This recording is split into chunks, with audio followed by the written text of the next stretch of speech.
Bonjour à tous, merci de nous rejoindre aujourd'hui pour ce nouveau tuto dédié à comment remplacer une drosse d'enrouleur de GV en moins de 90 secondes. C'est parti. Nous avons ici une drosse qui a été rompue au niveau de l'épissure. Selon le type de polyester utilisé, souvent ça peut casser à cet endroit-là, c'est un point de faiblesse.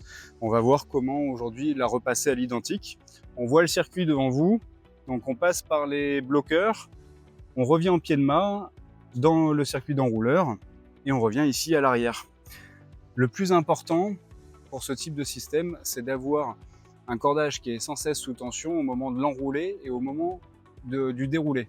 On va pour ça mettre, comme sur une roue de vélo, comme sur un dérailleur de vélo, un anneau anti-friction et un élastique pour pouvoir le temps de la manœuvre. Alors pour pouvoir faire ce tuto, on va avoir besoin de fil noir, parce qu'on va avoir un cordage sombre, une aiguille, un coupe-bout ou un briquet, une paire de ciseaux, du scotch de matelotage, une pince et une aiguille creuse pour pouvoir entrer le cordage. Pour commencer, on va d'abord surlier les deux bouts, les rabouter pour pouvoir renvoyer le nouveau cordage à la place de l'ancien. On vient cautériser l'ancien cordage et le nouveau.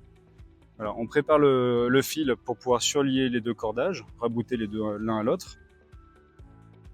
On le double et on le passe plusieurs fois dans les deux, en s'assurant que les deux extrémités soient bien en contact. On met suffisamment de tension pour que ça soit le cas. Vous pouvez utiliser la même technique pour repasser un cordage sur votre bateau par exemple. Une fois fini, on coupe le surplus et on va mettre du scotch pour s'assurer que le fil ne s'abîme pas dans les différents renvois avant d'arriver de l'autre côté du circuit. Si vous avez la possibilité, déconnectez votre drosse du système d'enrouleur pour éviter que la voile sorte pendant la manipulation. Une fois que les deux cordages sont raboutés et que le cordage est enlevé de l'enrouleur, vous n'avez plus qu'à repasser le nouveau cordage à la place de l'ancien. Le nouveau cordage dans le circuit d'enrouleur.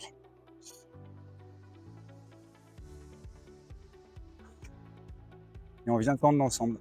On a maintenant passé le nouveau cordage à la place de l'ancien. L'objectif est d'avoir donc un cordage qui est toujours sous tension. Le secret, avoir suffisamment de longueur pour pouvoir le passer autour du winch et suffisamment de longueur pour pouvoir venir le crocheter sur un point d'ancrage naturel du bateau. On prend donc la distance idéale plus 1,20 m pour pouvoir faire notre épissure. On va maintenant passer à l'épissure bout à peu près à 2 mètres pour éviter que le cordage puisse glisser. On fait la même chose sur le cordage opposé.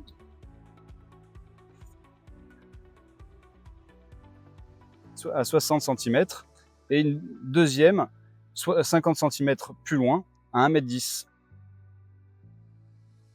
On fait maintenant la même chose sur le deuxième cordage, une à 60 et une à 1,10 m. On est sur un cordage polyester. Le polyester est donc très coupant, enfin collant une fois cautérisé.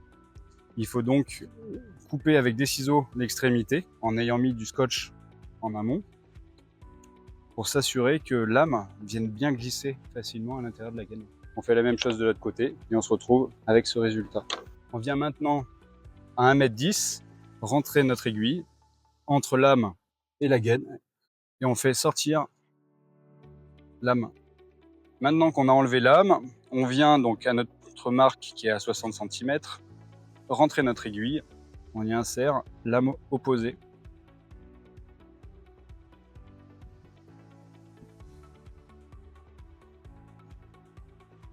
On vient à l'opposé de l'âme qu'on a sortie, sortir notre aiguille. Et on y fait un nœud. On a normalement 10 cm de surplus. Sur l'autre marque qui était à 60 cm, on insère l'aiguille.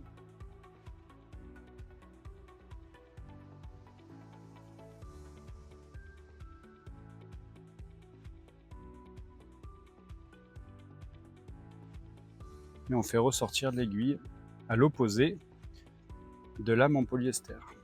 On vient maintenant tendre les deux cordages pour arriver pile sur nos deux marques qui étaient à 60 cm. On tend des deux côtés pour arriver à une transition qui soit la plus serrée possible.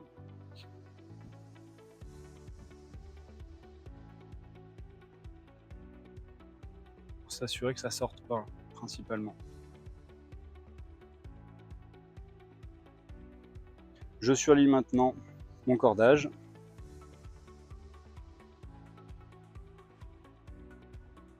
Maintenant, il faut absolument partir de la surliure en mettant le plus de tension possible pour pouvoir rentrer le surplus de cordage à l'intérieur de la gaine.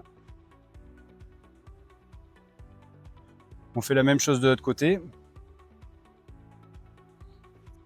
Une fois donc le cordage bien étiré, donc on vient marquer ici le point d'entrée.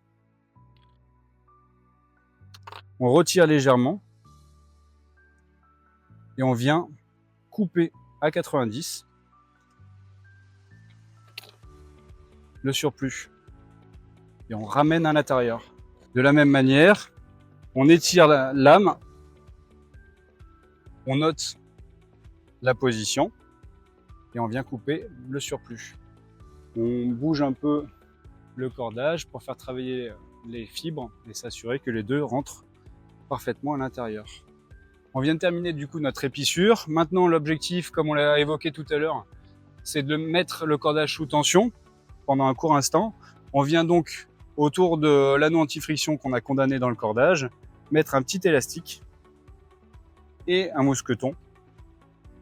On va venir positionner sur un ancrage naturel assez proche.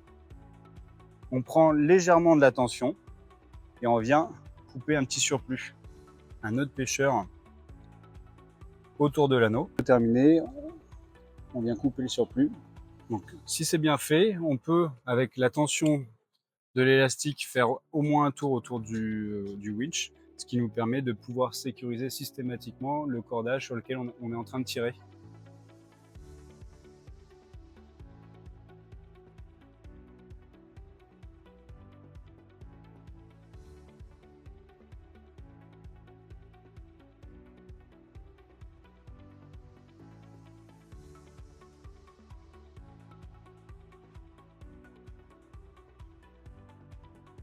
On veut maintenant rouler. On fait un tour, puis un tour autour du self. On ouvre le taquet de la bordure et on vient rouler. Merci de nous avoir suivis pour cette vidéo. N'hésitez pas à aller sur notre page tutoriel pour en voir d'autres. Je vous souhaite une bonne journée et à bientôt sur l'eau.